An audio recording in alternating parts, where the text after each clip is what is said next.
गुरुमुखों, ये श्री गुरु महाराज जी के पावन वचन है कि यदि मन में क्रोध आए तो सद्गुरु के शब्द द्वारा इस पर नियंत्रण करो।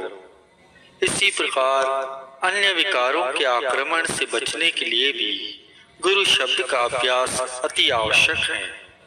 कई कहते हैं कि मन नाम में नहीं लगता। मन लगे या न लगे तुम उठो मत, तन को बरजोरी बिठाओ तो मन भी एक दिन स्थिर हो जाएगा। यदि सच्चे नाम की चाहना है तो काम का त्याग करो।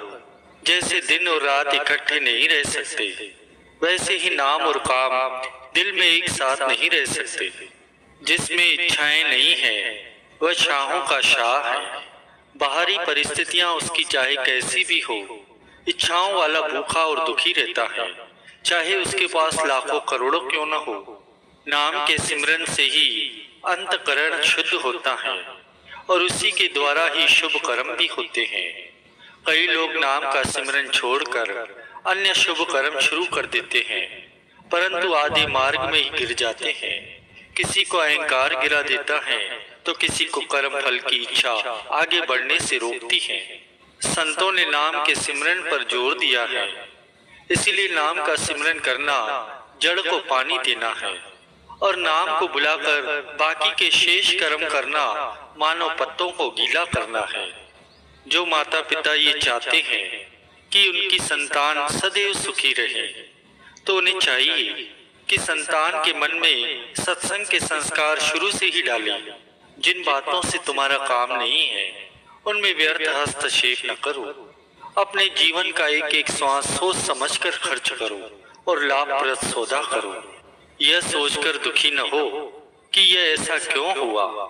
यह चीज कुदरत पर छोड़ दो तो अनेकों दुखों से बच जाओगे।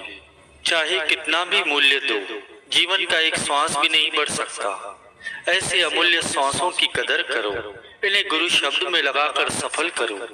गुरु चरणों की छाया में रहो तो तृप्त हो जाओगे और कठिनाइयां भी सरल होती जाएंगी। जीव को चाहिए कि अपना मन सब तरफ से हटाकर केवल एक मालिक के चरणों में लगाए। भक्ति में गरीबी और अमीरी कोई महत्व नहीं रखते। भगवान तो मन की भावनाओं को देखते हैं। जिसने भी भगवान को पाया केवल सच्चे प्रेम से ही पाया। प्रेमियों को कष्टों से बचाना तो मालिक का स्वभाव ही है। मालिक की मौज में हस्तक्षेप न करो और ना ही अपनी चलाओ। जो उन्हें अच्छा लगे वह सत्य मानकर शिरोधार्य करो। संसार में सबसे सुखदायी और सरल काम है नाम का सिमरन करना, क्योंकि वह चलते फिरते, उठते बैठते और सोए हुए भी हो सकता है। और आश्चर्य की बात तो ये है कि इसमें लाभ भी अन्य कार्यों से कई गुना अधिक है। फिर भी आम लोग इस कार्य में प्रमाद करते हैं।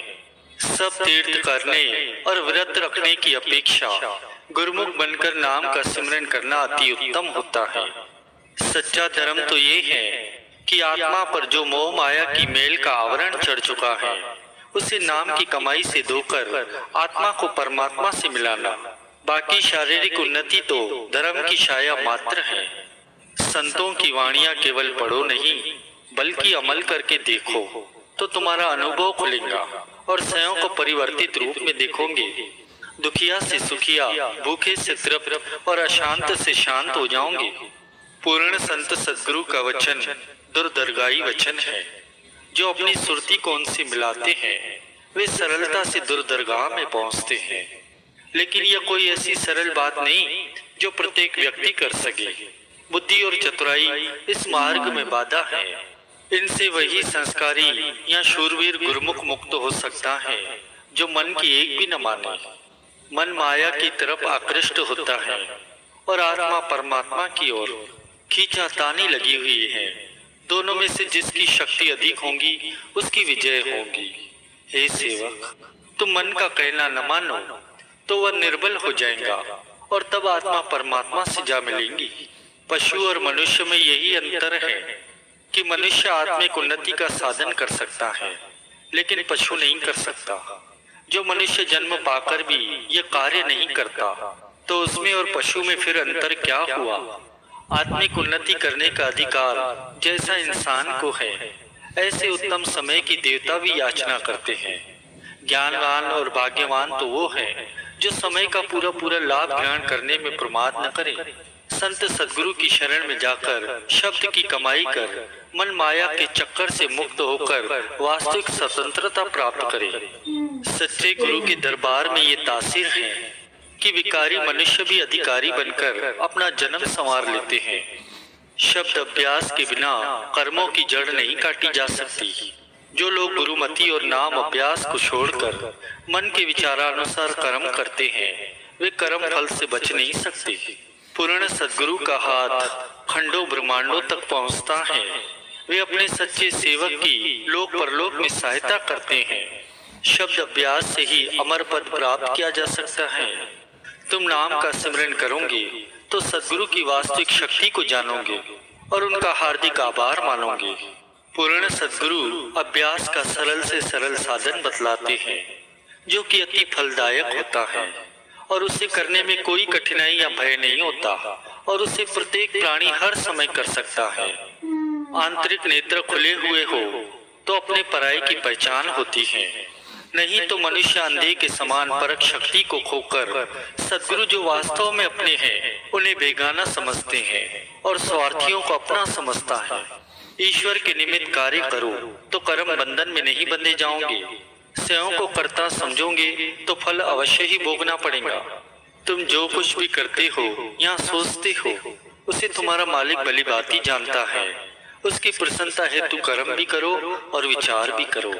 दातार की दात को प्राप्त कर उसका गलत उपयोग मत करो, अर्थात दातार को भूलकर अभिमान न करो और दूसरों को दुखी मत करो। लगन बढ़ाने के लिए आंख में चोनी का खेल खेले तो घबराओ मत, उसमें भी उनकी दया परिपूरित है। किसी का बुरा मत सोचो और ना ही किसी की बुराई करो। किसी से बुरा मत कहो। पदवी या कुर्सी के लिए इच्छा या प्रयत्न मत करो। तन मन धन से सत्पुरुषों की सेवा करो तो बड़ाई तुम्हारे पीछे स्वतः ही आएंगी। तुम उसके पीछे मत पड़ो। भगवान का दर्शन ही जीवन में मुख्य और आवश्यक कार्य समझो और इस आवश्यक कार्य के लिए चाहे कितने भी साधारण कार्यों को एक और रखना पड़े तो प्रसन्नता से रख दो, क्योंकि मालिक करना चाहे तो वर्षों का कार्य पल भर में कर सकते हैं। गरीबी की गदा लेकर जगत पर विजय प्राप्त करो। जितना हो सके वाद विवाद को छोड़कर विनम्र होना सीखो। तुम अपना मूल्यांकन करो कि तुम में गुरु चरणों का प्रेम बढ़ रहा है या मायावी मोह। सद्गुरु का प्रेम तुम्हें सचखंड में पहुंचाएगा और मायावी मोह तुम्हें 84 के चक्कर में डालेगा। जो समय बीत गया उसकी चिंता न करो, भविष्य की चिंता भी मत करो। वर्तमान समय में मालिक की मौज में प्रसन्नचित्त और संतुष्ट रहो। मन वचन और कर्म से किसी को दुख न पहुंचाओ। मन और इंद्रियों को गुरु शब्द से नियंत्रित करो। यदि भक्ति में उन्नति करना चाहते हो तो सांसारिक लोगों से घनिष्ठ संबंध मत रखो। जग में साधारण व्यवहार करते हुए चलो और हृदय की तार केवल मालिक से जोड़ो। सिर को झुकाकर सदैव वाह वाह गाओ और आपा भाव को मिटाकर अपने प्रियतम को पाओ। सद्गुरु में विश्वास रखो, उदास मत हो, वे तुम्हारा दुख अवश्य ही दूर करेंगे। संतों की संगति करो, उनकी कृपा की याचना करो। यदि उनका द्वार नहीं छोड़ोगे तो वे तुम्हें तृप्त कर देंगे, क्योंकि वे स्वयं तृप्ति के भंडार है। शब्द की डोरी से अपनी सुरती को बांधो, यह मार्ग फिसलने वाला होता है, इसलिए तुम दृढ़ता पूर्वक कदम रखो। सर्व दुखों की औषधि नाम है। जो स्वयं नाम जपता है और दूसरों को जपाता है वह अपना कार्य संवारता है और प्रभु की प्रसन्नता को प्राप्त करता है। किसी के पीछे माया और कोई माया के पीछे, कोई माया के मालिक तो कोई माया के दास। सद्गुरु ही सेवक को दास से मालिक बनाते हैं। वे उसके मन के रुख को बदलते हैं जिससे वह भक्ति मार्ग में अग्रसर होते हैं। सच एक और निर्द्वंद है, जहाँ से मिले लेने में संकोच न करो। प्रकाश चंडाल के घर हो या ब्राह्मण के घर, पतंगा ये विचार नहीं करता और उस पर कुर्बान हो जाता है। जीवन तो हर एक का बीत रहा है, समय किसी की प्रतीक्षा नहीं करता।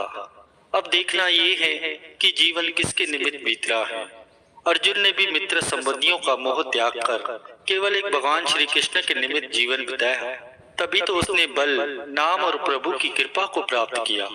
तुम परमार्थ करो परंतु स्वार्थ न करो, क्योंकि परमार्थ तुम्हें ऊंचा उठाएगा और स्वार्थ तुम्हें नीचे गिरा देगा। जो मालिक को प्रसन्न करने के साधनों को बुलाकर लोगों का ओट आसरा लेता है, वह सदैव परेशान रहता है। शिकायत करने वाले की भीतरी आंख बंद होती है, क्योंकि जिसकी वह आंख खुली होती है वह ही अपने अवगुणों और कमियों को देख सकता है और दूसरों की अपेक्षा स्वयं को संवारता है। यदि सुख और शांति की चाहना है तो दुविधा को त्याग कर एकचित्त होकर रहो। श्रद्धावान ही भगवान को पा सकता है, श्रद्धाहीन साकार भगवान में भी कुछ नहीं पा सकता। जो व्यक्ति मन को नाम में न लगाकर मन की इच्छाएं पूर्ण करने की सोचता है, वह जड़ को छोड़कर पत्तों को पानी देता है।